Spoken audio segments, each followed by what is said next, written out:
สบายดีเด้อพี่น้องเด้อมื้อนี้บ่ได้เข้าป่าแล้วพี่น้องเพราะว่าช่วงนี้ห้ามเข้าป่าพี่น้องครับยาก็เลยบ่มีหยังกินก็เลยมาหาปลาพี่น้องมาหาปลากินเพราะว่าช่วงนี้อยู่แต่บ้านพี่น้องเนาะก็เลยมาหาปลากินพี่น้องฝนตกน้ำขึ้นเนาะพี่น้องน่าจะมีน่าจะมีปลาพี่น้องจะมีพวกปลาซิวหรือว่าปลาข้อพี่น้องเขาเจ้าใช้เบ็ดตัวนี้มานะก็ใช้อันนี้เป็นตะไคร้พี่น้องเป็นตะไคร้มาดับนก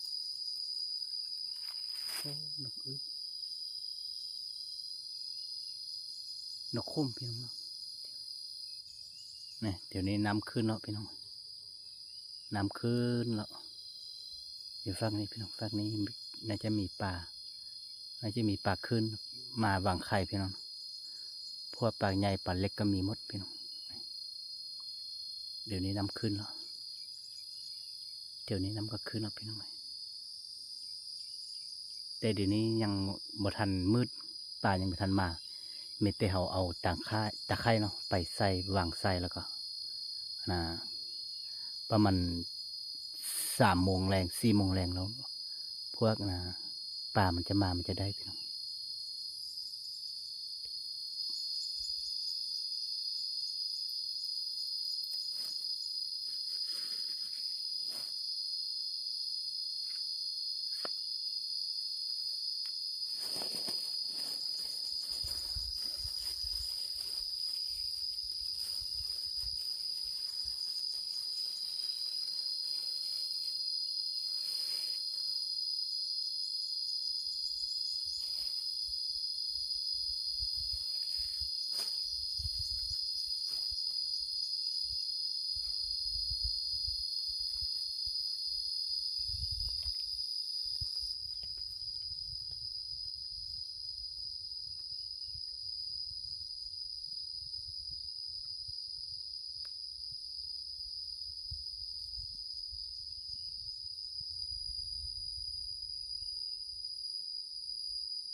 ประมาณนี้พี่น้อง เอาใส่แบบนี้แล้วก็เราก็ต้องรอประมาณ5 โมง 4 โมงแรงพี่น้องปลาขึ้นมาวางไข่บนหญ้าตัวนี้หมายถึงทืดเนาะเดี๋ยวนี้มันยังป่ายังประมาณเราก็มีเตลุ้นไปนำกันพี่น้องลุ้นไปนำกันว่าปลากระสิมมาวางไข่บอกพี่น้องน่าจะมีพวกใหญ่ประมาณนี้พี่น้องหรือว่าประมาณนี้เป็นปลาแม่งตัวนี้เขาเอ่ยว่าปลาแข้งหรือว่าปลาแม่งแล้วปลาเสี่ยวนี่มีไล่เตะเขาสิเอามงนะปลาเสี่ยวอยู่ฟุ้นมาใส่นะพี่น้องเดี๋ยวนี้ตะเวนยังมาทันตกดินเท่าพี่น้องโอ้พี่น้องฝนตกแล้วพี่น้อง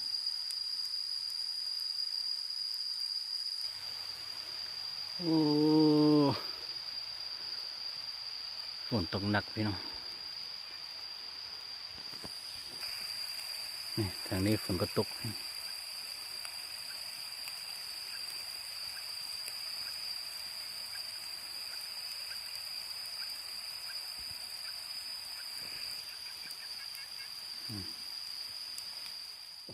งตัวนี้ครับเย้าใส่นะเป็นมงปลาเซียวพี่น้องเนาะน่าจะได้แล้วเอาสิลงไปจะเห็นย่างมันกระพริกพี่น้องน่าจะได้แล้วเอาสิลงไปเนาะ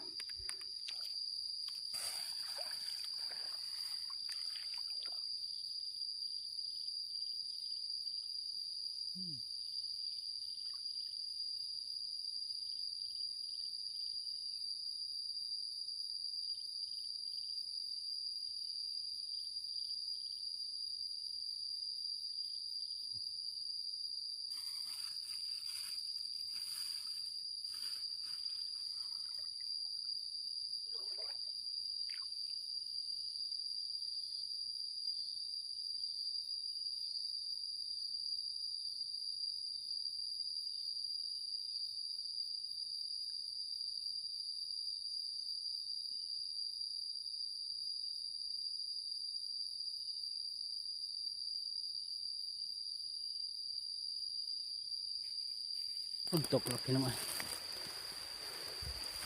ได้2-3 ตัวฝนตกแล้ว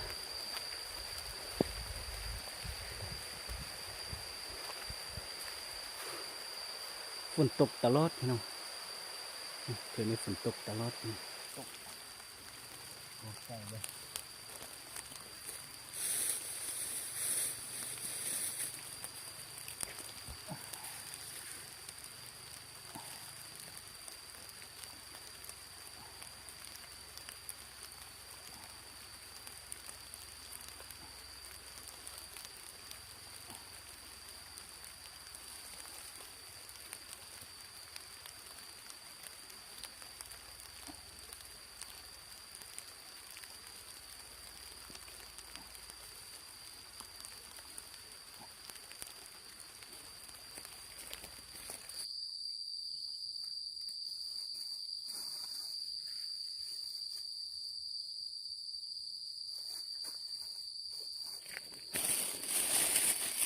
กินแบบง่ายๆพี่น้อง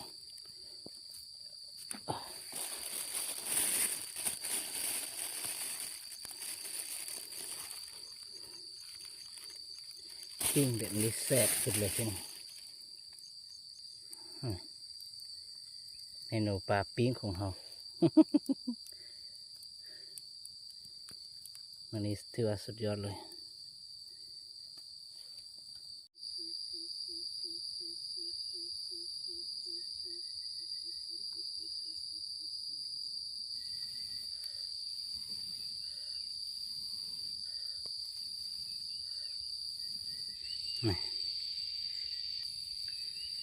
ปลาเผาของเราสุดยอดเลย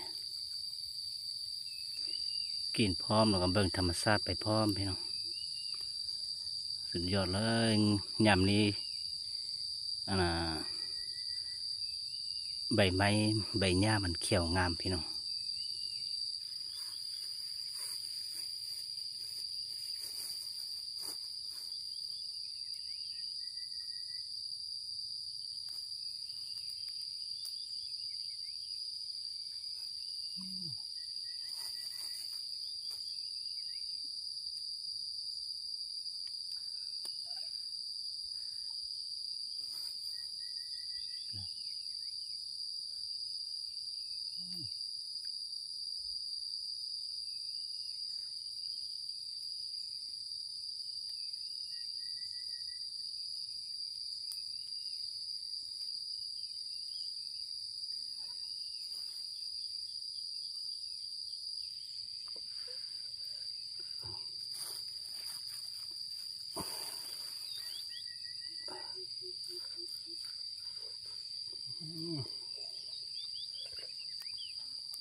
ผอมแบบนี้มันแซ่บเนาะ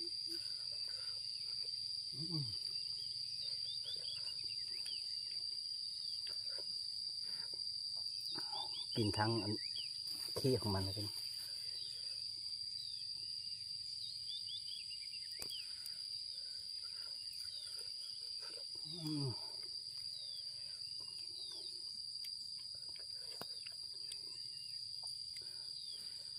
ตัวนี้เอิ้นว่าปลาแก้วเนี่ย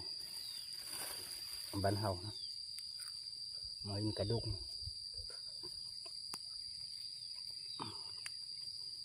ไอ้ปลาเซียวเดี๋ยวนี้มันบ่มีกระดูกเนี่ย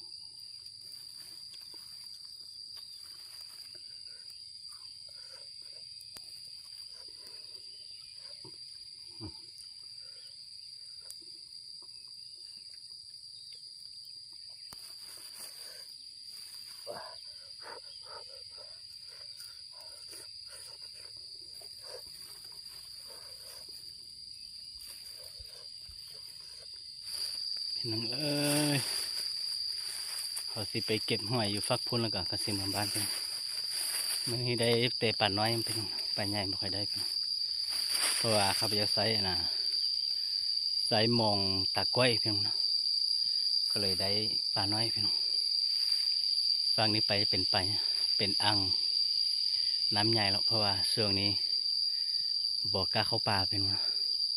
ไม่เตะมาหากินตามน้ำตามทงให้ทงน้ำแบบนี้พี่น้องก็อีกประมาณ